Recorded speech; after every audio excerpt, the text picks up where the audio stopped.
Седмица преди Деня на народните будители, 1 ноември 2023 година и в месеца изпълнен със събития във връзка с 75 годишнината на Национална професионална гимназия по прецизна техника и оптика Ломоносов, по идея на ученическия съвет и библиотекаря на училището госпожа Рени Велкова се проведе седмица на четенето.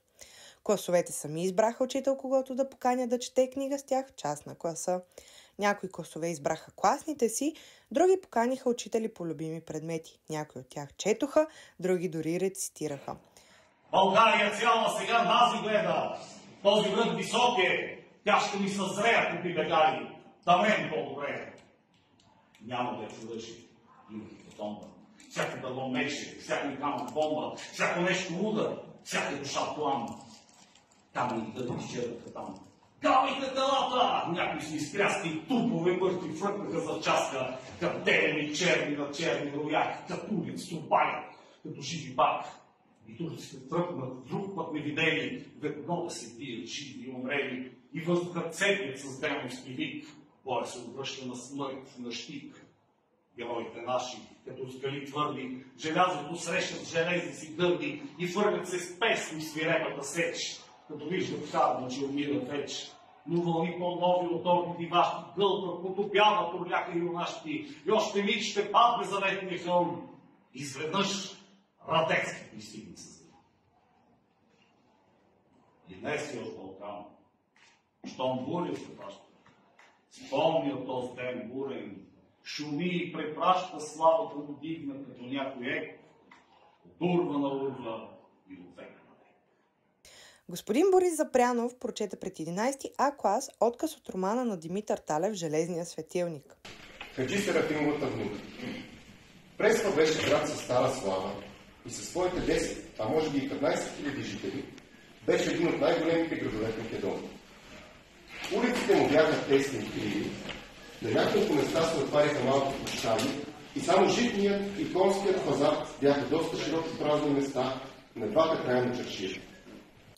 Госпожа Марта Спасовска прочете на 12 В клас стихове от един от най-възрастните ни живи поети, 82-годишния Недялко Йорданов, и от младата поетеса от Добрич Елена Вутова издава стихосбирка на 17 години. Българин, аз живея в страната на моите изстрадали братя и съм горд и щастлив, че родил съм се точно такъв, нестандартен и щедър и храбър, по знак на съдбата.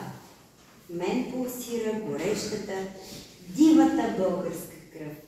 От Елена Вутова. Сега ще ви прочета чаша щастие. Извинете, но поръчах чаша щастие. Вие ми сервирате наполовина. И това в чашата сълза ли е? В менюто не пише да я има. Животът бил такъв. Не го приемам. Защо в чашата ми има болка? Защо на дъното се отаява бреме и всяка глътка е така жестока? Грешка на готвача?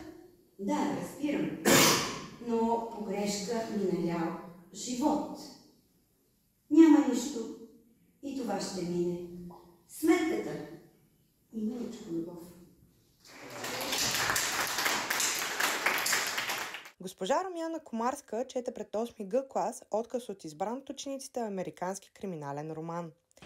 Скелетът очевидно бе престоял в земята дълго. Джо Куин бе виждал достатъчно такива, за да е уверен в това. Но все пак, колко дълго. Обърна се към шериф Позиор, кой го намери. Двама планинари, попаднали на него късно с нощ. Бежовете през последните няколко дни са го изробили от земята. Отяволите, бурята направо отнесе половината планина в водопада. Голям кошмар беше. Погледна изпитателно лицето на Джек. Май си купнал насам от Атланта, веднага щом си научил за находката. Така е. Смяташ ли, че има връзка някой от случаите, разследвани от полицейското управление на Атланта? Възможно е, замълча и все пак не. Това е скелет на възрастен човек. Госпожа Анжела Кирилова чете космическа фантастика на 11 Е клас. Когато се събуди в капсулата, тя си спомняше 3 неща. Първо, че пътува през открития космос.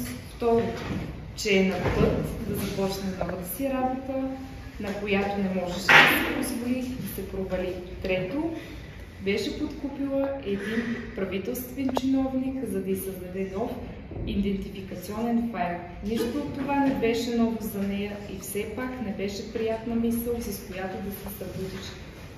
Трябваше все още да спи, според плана, трябваше да се събуди най-рано утре, но с ефтиния транспорт беше така. Единственият транспорт означаваше ефтина капсула, заредена с ефтино гориво и ефтини приспивателни медикаменти. Учителите по измервателна и офис техника, госпожа Веска Николова и госпожа Марта Маринова, четоха пред 12 и 11 Б клас текстове от специализираната литература по професията. Продуктите трябва да отговарят на определени изисквания, осигуряването на които не е възможно без измервания. За получаването на измервателна информация са ангажирани милиони хора и значителни финансови средства. Европейският съюз, например, изразходва над 83 милиарда евро годишно за тези цели. Произвеждат се измервателни линии с дължина 150, 300, 500, 1000 мм. Изработват се от пружинна стоманена, термично обработена лента. Класният ръководител на 8 Ж клас, госпожа Веселина Шопова, прочете на учениците разказа "Сляпата Вайша" от писателя Георги Господинов. Първият и за сега единствен български носител на наградата Букър. Аниматорът Теодор Ушев превърна "Сляпата Вайша" във филм, номиниран за Оскар.